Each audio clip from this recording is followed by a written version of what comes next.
Tem muitos nomes falados, alguns falam que a profundidade é boa de edge rushers. Você tem esse entendimento também de profundidade ou também não é tudo lá essas coisas? Cara, é uma classe profunda, é uma classe que ela se transforma em uma classe profunda porque ela é bem igual, sabe? É claro que tem. Eu não sei se tá passando o barulho da moto aí, mas eu posso até perder se tiver esse barulho de Tá moto. tranquilo, tá tranquilo. Que aqui tem bastante. Passa moto, passa ônibus, passa caminhão. Mas assim, cara, essa classe ela tem uns edges e tem edges para todos os gostos. Tem para tudo que você quer. Desde cara de Wide Nine, que é aquele cara que vai se estender. A gente. Eu vou explicar aqui um pouco sobre a Wide Nine, né? A Wide Nine é quando você coloca ali, por exemplo, um tight end na próxima linha. Esse cara, ele vai alinhar além do tight. Se tiver o slot, ele vai alinhar além do slot. Não necessariamente que o slot esteja como spread, né? O slot tem que estar alinhado ali em bunch, sabe? Próximo, coladinho. Próximo da linha, né? Exato, e aí ele vai alinhar por fora desse cara. A wide nine funciona dessa maneira. E existem edges que alinham no interior da linha, sabe? A linha quase como um defensive tackle. E aí você tem que separar, você tem que falar, cara, é esse cara aqui que encaixa nesse sistema? É esse cara que não encaixa? E aí, conforme você vai escolhendo ali no mock, você tem que pensar nisso também. Claro, no geral a galera vai escolhendo pelo jogador que gosta e tudo, né? Pelo que o time precisa, mas como geralmente você tem que olhar o jogador, você tem que ver a tape dele e falar, cara, esse cara aqui, ele joga exatamente do jeito que o Dennis Allen joga? É dessa maneira?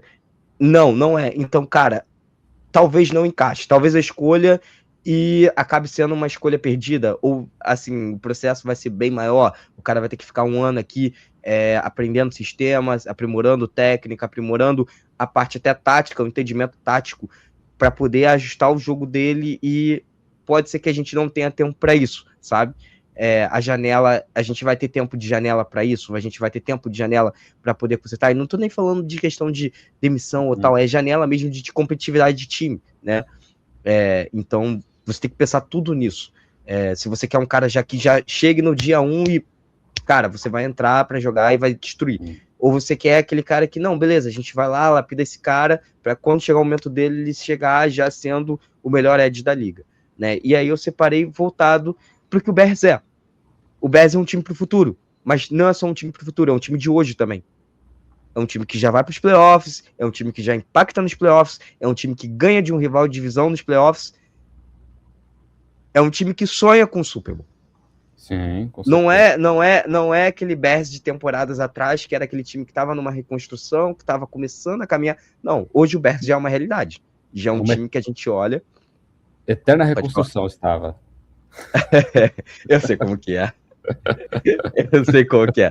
Eu estou nessa eterna reconstrução.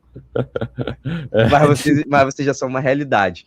E eu fico feliz. Eu tenho uma simpatia pelo Bears, sabe? Então, assim, é um time que já é real. Então, cara, tudo bem. Você tem que pensar que você tem que lapidar o cara.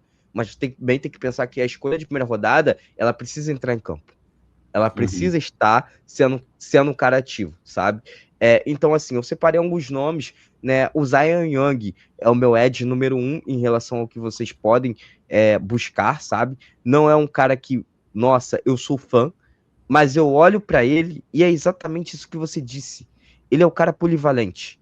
Ele é o cara que pode jogar por fora da linha, é o cara que é agressivo, ele vai jogar ali por fora do tackle, mas ele também, se você precisar e falar assim, cara, olha só, a gente agora vai jogar com um outside do seu lado, e esse outside que ele vai ocupar aquele espaço por fora do teco. Então eu preciso que você alinhe no meio do guard, eu preciso que você alinhe talvez por dentro do guard, tu consegue? Aí ele vai falar, deixa comigo.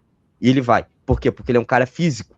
Ele joga de uma maneira física. Ele é o cara intenso. Ele é o cara que vai pro contato. Não é o cara que só fica... eu gosto, tá? E eu prefiro edge desse estilo. Que é o cara que vai fazer swing, que é o cara que vai fazer cross-up, enfim, né? Vai fazer o trabalho de mãos, esquivando sempre do adversário e utilizando a velocidade. Mas é o cara que é físico.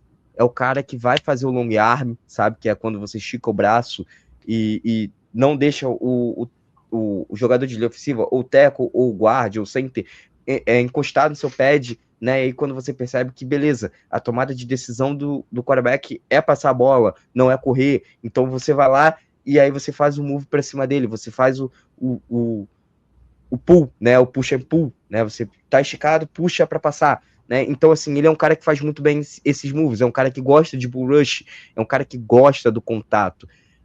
Mas ele também faz o ghost se for necessário, é um cara que pode fazer os movimentos de mãos, mas é um cara que, como eu falei, ele é polivalente, ele é linha fora e é linha dentro.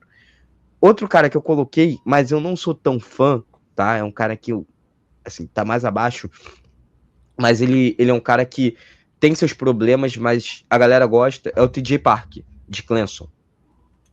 Ele é um cara que pode aparecer também nesse sentido. É um cara que alinha muito por fora do tackle, mas às vezes, em algumas situações em Clemson, ele alinhou por dentro do tackle. Não alinhou necessariamente ali por dentro do guard, mas teve jogadas que ele alinhou na frente do guard. Então, é um cara que tem esse entendimento. É um cara que é menos físico. É um cara que não gosta tanto assim de contato. É um cara que gosta um pouco mais de movimento de mãos e tudo. Mas é aquilo, quando ele enfrenta jogadores mais brutos, que ele sabe que ele precisa ser físico, ele é físico. Não gosto tanto dele, tá? Acho que assim, precisa melhorar muita coisa, precisa evoluir muita coisa. Clemson era um programa muito forte, decaiu muito nos últimos anos, e a demonstração disso são seus atletas. Os atletas de Clemson estão mais abaixo, mas isso não significa que o TJ Parker não pode ser lapidado. É o que você disse. Técnica você lapida, técnica você ensina. Isso você trabalha ali no dia a dia, você lapida o cara do jeito que você quer. Então o TJ Park é um cara que a gente pode olhar. E outro cara que eu gosto bastante e tá nessa minha lista é o Cade Curry. Só que o Cade Curry, ele é o mesmo problema do David Bailey, que eu também vou falar um pouquinho sobre ele, que é, os dois, eles são caras que alinham muito mais por fora. Eles não são caras que alinham tanto por dentro. Mas o Cade Curry, ele pode ser ensinado, porque ele tem porte de um cara que pode alinhar por dentro. O David Bailey é um cara muito grande, mas ele não é um cara tão agressivo assim. Então ele é um cara que alinha mais em wide nine, sabe? Ele é um cara que, como eu falei, ele alinha mais em extensão. Mas o Cade Curry é um cara que pode ser ensinado. Não era assim que ele jogava, mas é um cara bruto, e ele é um cara que assim, de todos que eu citei, ele é um mais inteligente, tá? Assim, ele vai do cara que, se ele encontra um teco que ele é mais físico do que ele vira um cara mais técnico. Ele trabalha mãos, ele tenta evitar o contato no pad. Quando ele percebe que ele é mais físico do que o teco, aí ele vai pra brutalidade. Ele fala assim, beleza, você vai perder na força para mim. Então ele vai na briga, ele vai na disputa, ele dá uma pancada no peito do tackle e tal. E o David Bailey é um cara muito mais técnico.